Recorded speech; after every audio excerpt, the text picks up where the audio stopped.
Bismillahirrahmanirrahim. وَلْتَكُنْ مِنْكُمْ أُمَّةٌ يَدْعُونَ إِلَى الْخَيْرِ وَيَأْمُرُونَ بِالْمَعْرُوفِ وَيَنْهَوْنَ عَنِ الْمُنْكَرِ. Assalamualaikum warahmatullahi wabarakatuh. Alhamdulillah wassalatu wassalamu ala rasulillah mabad. Allah berfirman, wajahidu bi amwalikum wa anfusikum. Berjuanglah kalian, berjihadlah kalian melalui hartamu dan dirimu. Hampir semua ayat-ayat berjuangan dan pengorbanan itu dimulai dengan bi amwalikum, harta kalian, harta kalian. Saya mengajak secara praktis dan kami sudah buktikan. Rp1.000 itu bisa luar biasa dahsyat. Bisa beli mobil, bisa buat kuburan, ya, bisa membangun masjid. Uang 1.000. Mari kita satukan uang 1.000 kita. Nanti kami jemput di rekening ini, insya Allah bisa kita buat. Di rekening ini, insya Allah kita buat sebuah kekuatan umat dengan Rp1.000. Rp1.000 dahsyat. Saya mengajak, mari kita buktikan. Assalamualaikum warahmatullahi wabarakatuh. Lahir, urusan mengurus rumah tangga, pernikahan, urusan kematian, urusan muamalah, begitu banyak penyimpangan jika kita tidak mulai dengan perkara ilmu. Ya, akan kita disibukkan dengan perkara yang banyak sia-sia jika kita meninggalkan majelis ilmu. Maka jamaah sekalian, duduk di majelis ilmu kadang jauh lebih penting daripada melaksanakan ibadah itu sendiri. Karena tidak mungkin ibadah bisa benar tanpa dipandu oleh panduan yang benar. Itu ayat yang kita menjadikan muqaddimah tadi. Walladzi arsala rasulahu bil huda. Dialah Allah yang mengirimkan rasulnya dengan membawa bil huda, yakni al-ilmu, wa dinil haq, yakni al-amalus soleh. Sulit kita memasuki pertandingan amal soleh jika kita sudah gagal dalam perkara ilmu. InsyaAllah di kesempatan kali ini kita akan lanjutkan di kitab Bulughul Maram. Intinya membahas tentang masalah junub. Orang yang dalam keadaan sudah datang bulan, sudah bertemu suami istri, itu kategori dalam keadaan junub. Dan tentunya jamaah sekalian, ini banyak diantara kita yang melarang membaca Al-Quran bagi orang junub, wanita haid dan nifas. Ya, kita beri judul ini kelemahan hadisnya. Dan nanti akan ada hadis yang kuat justru sebaliknya. Pada umumnya mungkin kita berpendapat tidak boleh, dengan mungkin nanti mengajukan hadis-hadis. Pernah ada santri atau siswa, ya, larang orang tuanya, ya, baca Quran karena dia haid. Kemudian dia keberatan karena saya suruh baca saja. Maka dia bawa kitabnya, ya kita buka juga. Ada yang berpendapat begitu, bilang ya silakan bawa maki saja, kita punya catatan, bawa kita punya kitab, nanti saya juga buka apa dalilnya. Alhamdulillah dia menarik pendapatnya dan mengatakan boleh. Itu orang berilmu, bagus. Ya. Kita akan bahas kelemahan hadis larangan baca Quran bagi orang junub. Termasuk di kitab Bulughul Maram ini juga cenderung memang mengharamkan, tapi tentu ada berapa catatan. Di 3 golongan ini, orang junub, wanita haid dan nifas. Ini hadis yang paling terkuat yang dipakai. Ya. Ani Ibnu Umar an Nabi sallallahu alaihi wasallam qala la taqra'ul haid walal junub, wa fi riwayah la taqra'ul junub wala al haid syai'an minal Qur'an. Hadis dari Ibnu Umar, ya. Arti Abdullah ini, yakni anaknya Umar, biasa disebut putra Umar. Putra Umar adalah Abdullah bin Umar. Ani Nabi sallallahu alaihi wasallam, bahwa Nabi sallam qal berkata la taqra'ul haid, tidak boleh orang haid itu membaca, ya, walal junub, dan junub juga tidak boleh membaca itu.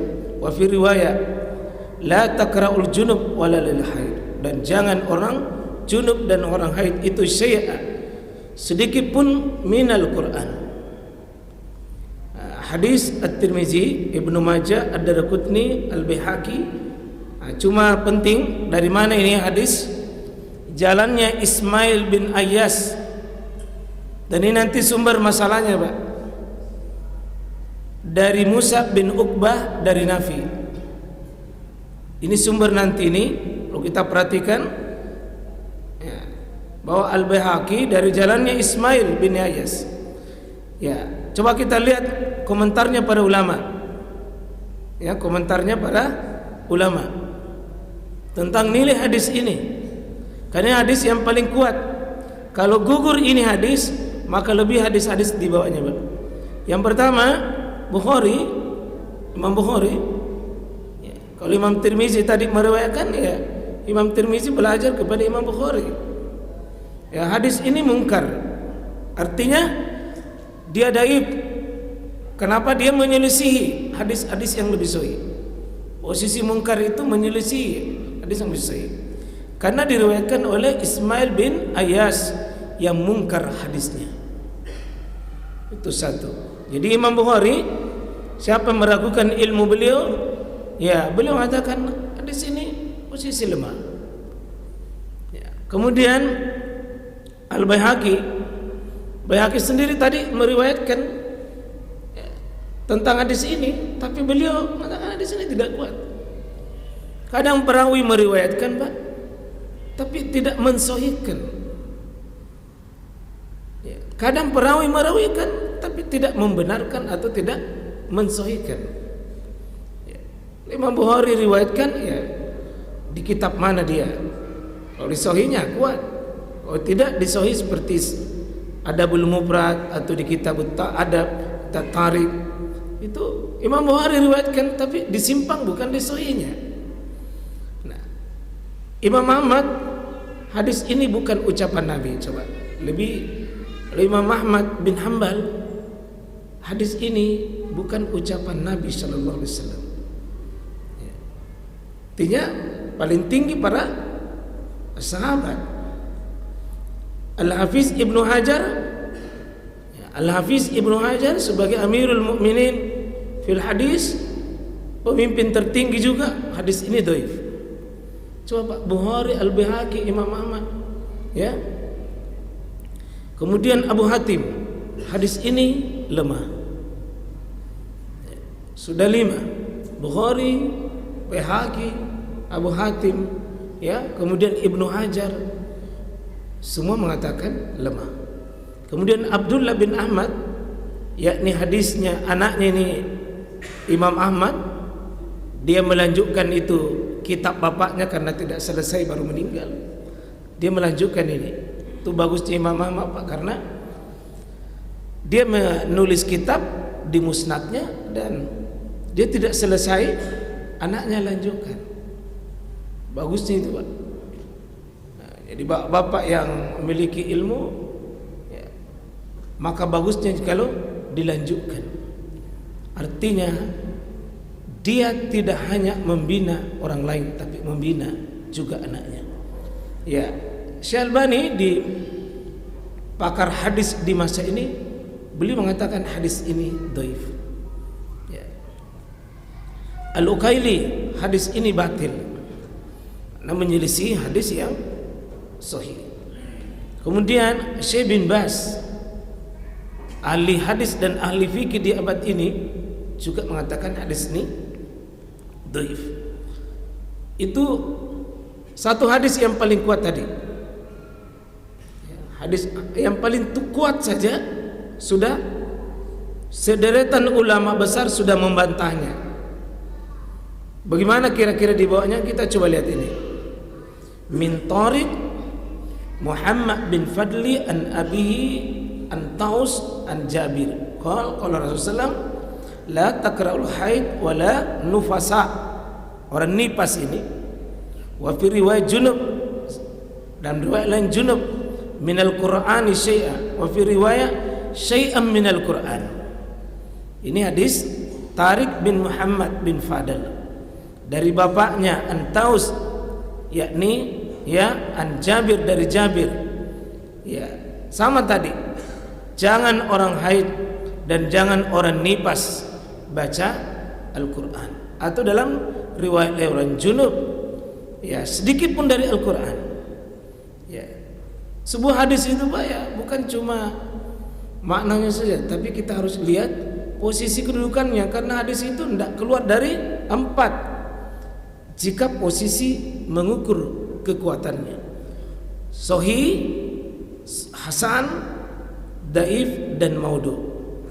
Jika di posisi sahih dan hasan, insyaallah ulama amalkan Pak. Kita amalkan itu sahih hasan. Tapi kalau dhaif tidak bisa diamalkan jika berdiri sendiri, karena tidak bisa kalau tidak ada mengangkat kekuatannya. Apalagi jika bertentangan dengan hadis yang lebih sahih. Ini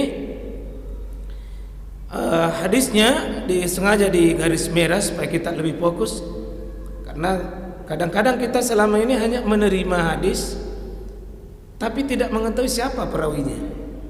Dan ini yang banyak kaum muslimin konsumsi mentah-mentah sebegitu. Akhirnya tidak bisa dipertanggungjawabkan amalannya. Hadis riwayat Ad-Daraqutni dan juga Abu Nuaim di kitabnya Al-Hilyah. Abu Nuaim ini menulis kitab dalam Al-Hilyah. Bagaimana komentarnya para ulama? Jadi kita ini Pak, kita ini seperti saya cuma menyajikan saja. Bagaimana ulama itu menilai yang punya bidangnya dan kompetensinya. Satu, Syalbani sebagai ulama hadis di abad ini, hadis ini maudhu, palsu Pak, tidak benar, palsu. Bukan cuma lemah, palsu Pak, sama dengan uang palsu. Uang palsu itu uang atau bukan Pak? Uang palsu uang atau bukan? Saya tanya dulu, uang atau bukan Pak kalau uang palsu? Uang, tapi palsu. Tetap namanya uang, tapi tidak bisa dipakai. Tidak bisa dipakai transaksi Pak. Bahkan bisa kalau tahu palsu baru kita pakai, nah kena undang-undang.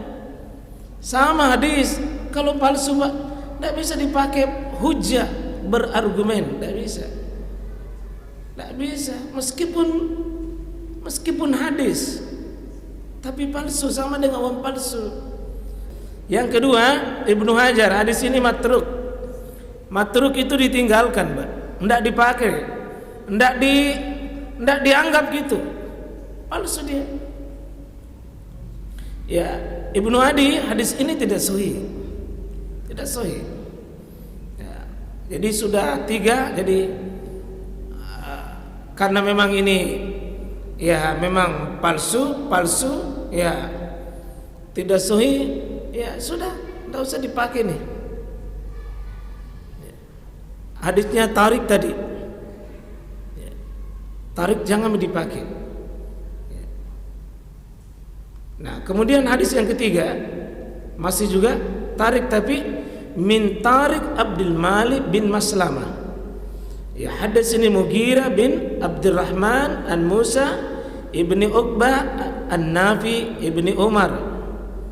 Jadi kalau Umar itu Pak, rata-rata Nafi di belakangnya, karena itu budaknya yang selalu menyertainya. Qala Rasulullah sallam la taqra'ul junub syai'an minal Qur'an. Ini ada hadis bahwa jangan orang junub itu membaca sedikit pun dari Al-Qur'an. Nah, ini hadis Ad-Daraqutni. Gimana komentar ulama? Ibnu Hajar hadis ini dari perawi Abdul Malik bin Maslamah, seorang rawi yang dhaif, tidak bisa dipakai nih. Abdul Malik bin Maslamah, Pak. Itu dulu orang Pak ketat dalam menerima sebuah informasi. Tidak gampang, makanya ahli hadis itu tidak sembarang menerima informasi dari seseorang, Pak. Sangat selektif. Yang keempat, ini ar-rajulin an-nabi ya ma'asyari an Musa ibni Uqbah an-Nafi an ibni Umar an Nabi sallallahu alaihi wasallam qala al-haid wal junub la yaqra'ani min al-Qur'ani syai'an. Jadi orang haid dan junub tidak boleh dua-duanya ini membaca Quran. Tapi ingat, ini an rajulin. Ini rajulin dari mana nih? Kita lihat ya, kita ini masih Ad-Daraqutni juga. Kalau sudah menyendiri Ad-Daraqutni, Pak, itu sudah patut diambilkan dalil-dalil pendamping. Nah, komentar ulama Ibnu Hajar termasuk lemah karena itu mubham. Kenapa dia mubham, Pak? Artinya samar. Itu tadi an-rajulin. An-rajulin itu tidak disebut siapa itu an-rajulin. Ya. Tidak disebut itu siapa itu. Harus jelas. Harus jelas. Jangan mubham. Ya, kalau sudah hadis begini, Pak, tidak jelas, itu kata-kata itu seperti itu ya. Ada bedeng. Siapa? Bedeng tidak tahu. Tidak bisa dipegang, Pak, dalam dunia informasi. Jelas, jadi kalau dipakai ini hadis mubham tidak bisa. Ya, tidak bisa sesuatu itu samar. Karena hadis yang kita dapat, Pak, mesti ada yang mengeluarkan. Yang mengeluarkan itu mencatat dari dia ambil sampai kepada yang mendengar dari Nabi. Ini tadi tidak ada yang mendengar. Tidak ada yang mendengar. Kok tiba-tiba ada hadisnya? Nah, yang kelima, ya, di sini sebutkan inna Rasulullah SAW kana yakhruju minal khala' ya, wa yuqri'una al-Qur'an wa ya'kulu ma'ana al-lahma wa lam yakun junubu aw qala yajzizuhu anil Qur'ani syai'a laysal janabah. Sesungguhnya Rasulullah SAW keluar dari tempat buang air besar, yakni WC. Beliau membacakan Al-Quran pada kami dan makan daging bersama kami, dan tidak ada mengalami beliau sesuatu pun juga dari membaca Al-Quran selain janabah. Nah, jadi Rasulullah SAW keluar dari tempat buang air besar, lalu beliau membaca Al-Quran pada kami dan makan daging bersama kami, dan tidak ada menghalangi beliau sesuatu pun juga dan membaca Al-Quran selain janabah. Ini hadis riwayat Abu Daud. Nah, ini kalau kita lihat komentarnya ulama, hadis ini diriwayatkan oleh ahli hadis, diantaranya Imam Syu'bah, Imam Syafi'i, Imam Ahmad, Imam Al-Bukhari, Al-Baihaqi, Imam Ibn Munzir, Imam An-Nawawi, Imam Al-Khattabi, dan Syalbani. Tidak bisa dipakai. Nah, dari sekian banyak hadis, kita ini pakai bahwa hakaza liman laisa bijunub fa ammal junub fala wala ayah. Beginilah bagi orang yang tidak junub. Ada orang sedang junub tidak boleh, tidak juga satu ayat. Hadis riwayat Ahmad dan Abu Ya'la. Redaksi hadis ini dari riwayat Abu Ya'la. Komentar ulama bahwa hadis ini lemah menurut Syekh Al-Albani, tak bisa dipakai ya. Kalau begitu, ini hadis yang menguatkan. Sebaliknya, kita lihat sebaliknya, bahwa hadis yang menguatkan bolehnya baca Quran bagi orang junub, wanita haid dan nifas. Yang pertama, ini hadis yang jelas Pak, Bukhari dan hadis Muslim. Saya tunjukkan dulu perawinya Bukhari dan Muslim. Kalau Bukhari yang meriwayatkan di kitab sahihnya, Muslim di kitab sahihnya, tidak usah pakai komentar. Sudah ijma ulama itu tentang tentang sahihnya Pak, dan tidak perlu dikomentari. Ya. An Aisyah qalat, Aisyah yang bercerita, harajna ma'an Nabi sallallahu alaihi wasallam, kami keluar bersama Nabi sallallahu alaihi wasallam, yakni la nazkuru illa al-hajj, ya. Kami tidak menyebut kecuali pada haji. Falamma ji'na sarifa, ya, tamistu fadakhala alayya Nabi sallallahu alaihi wasallam. Ya. Ketika Aisyah itu pergi haji bersama Nabi sallallahu alaihi wasallam, itu ketika tiba di suatu tempat, namanya di tempat Sarifah, ya, di situ ternyata Aisyah haid. Ketika dia haid, pada dalam keadaan haji ini, ya, dia haji, maka ya namanya wanita Pak, ya haid baru mau pergi haji dan dia tahu, gimana ini saya haid, sementara pakaian ihram, dia tahu tidak boleh tawaf. Maka di situ wa ana baki, Aisyah menangis, ya, Aisyah menangis. Jadi kalau wanita-wanita sekarang ini bersedih juga sebagaimana sedihnya Aisyah, itu wajar, tapi harus diobati diri. Kalau sudah berniat laudah haid, ya jangan menangis. Kata Nabi sallallahu alaihi wasallam, "Ma yubkik?" Kenapa engkau menangis wahai Aisyah? Qultu, maka dia mengatakan, ya, lawadittu wallahi, ya, anni lam ahujja ama. Bagaimana ini saya tidak bisa haji bersama dengan yang lain karena saya haid. Tak bisa, seolah-olah itu Aisyah, tidak ada mijauku ini berjalan 500 kilo, akhirnya aku haid dalam perjalanan. Maka dia mengkhawatirkan itu tentang tidak bisa dia berhaji. Maka apa? Qal la'allaki nufsiti, qultu na'am. Maka di situ mengatakan bahwa kalau dalam keadaan, ya, apakah saya dalam keadaan seperti itu? Maka dia mengatakan iya. Qal fa in zalik syai'un kataba Allahu ala banatil Adam. Ya sudah seperti itu nih kamu perempuan, ya Allah, jangan kau terlalu sedih dengan keadaanmu begitu. Cuma Nabi mengatakan kepada Aisyah, Aisyah, tidak semua dilarang itu. Faf'ali, kamu lakukan saja. Kamu lakukan saja. Ma yaf'alul hajju, semua yang dilakukan jamaah haji lakukan saja. Semua dilakukan jamaah haji lakukan saja. Illa, ya, ma yaf'alul haji gaira alla tatubi, satu saja. Aisyah, satu saja kau tidak boleh lakukan. Selama kau haid ini, kamu tidak boleh melakukan satu, tatufi fil bait hatta tadkhur. Kamu tidak boleh tawaf. Berarti sa'i boleh, kamu boleh berzikir, kamu boleh berdoa, kamu boleh wukuf di Arafah, kamu boleh pergi di Musdalifah, kamu pergi boleh di Mina. Satu saja kau tidak boleh. Membaca Quran bisa dimaknai bahwa termasuk dalam hal ini, boleh juga. Satu saja. Allah tatufi bil bait. Jangan kamu tawaf. Tawaf itu Pak sama dengan sholat. Cuma tawaf tidak boleh bicara. Ini sama.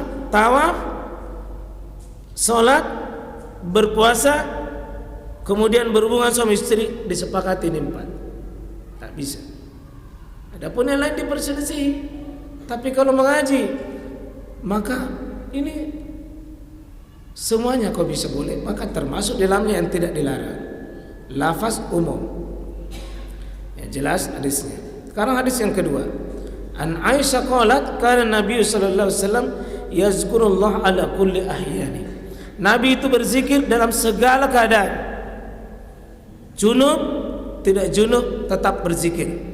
Dan zikir yang paling terbaik adalah afdalul zikr bi qiraatil Quran. Seutama-utama zikir adalah membaca Al-Quran. Seutama-utama zikir itu baca Quran. Nabi baca Quran posisi manapun, baik dalam keadaan junub, tidak junub, baca Quran. Karena di sini sebutkan apa? Yazkurullah ala kulli ahyani. Semua keadaan. Kalau semua keadaan, ya boleh baca Quran meskipun dalam keadaan junub. Cuma lihat apa hadisnya juga Muslim. Ya, jadi Bukhari Muslim tadi, ini Muslim. Kemudian yang ketiga, Inna bin Abbasin lam yara bil qiraati bil junub ba'sa.